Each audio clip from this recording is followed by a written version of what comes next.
The Russian military for the first time targeted cities in western Ukraine today, but the Ukraine capital is also bracing for imminent attacks. That's according to officials as Russian forces move closer to Kyiv, where they're gaining more momentum. Many people are fleeing without just they had merely seconds, tens of seconds to get some stuff in their hands. A race to help refugees, the millions fleeing this invasion who are arriving in cities like Lviv in western Ukraine that are far away from the front lines of the conflict. Those regions to the west became the center of Russian military airstrike. Alarms woke up everybody in Lviv, and we had to go to shelters because there was a threat from the air. They hit targets everywhere, and I would say no city now is in security. Michael Dubiak said, fortunately, Lviv wasn't hit, but he fears it's just a matter of time before the city comes under attack.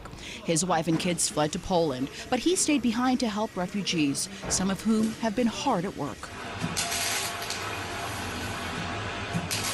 Making anti-tank hedgehogs or steel I-beams to block Russian military vehicles from entering cities.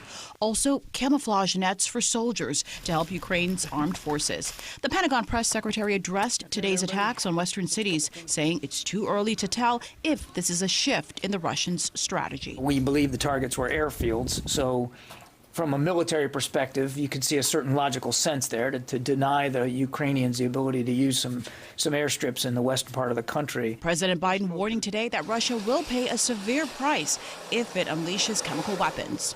Also, the promise of more harsh sanctions from the U.S. and other NATO allies. Among those sanctions being issued, the U.S. will significantly downgrade its trade status with Russia while banning imports of Russian seafood, alcohol, and diamonds. Those supporting Putin's war on Ukraine demonstrated at Damascus University. Syrian students stood in solidarity with professors, waving Russian flags as they marched through the streets.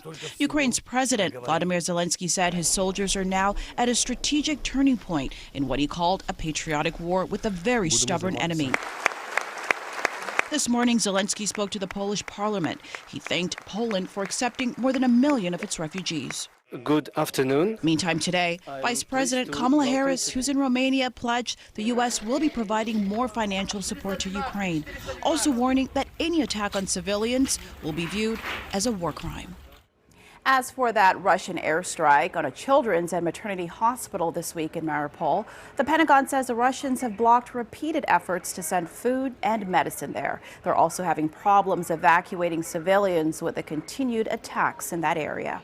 That's the very latest in the news center. I'm Corinne Winter. We'll send it back to you in the studio.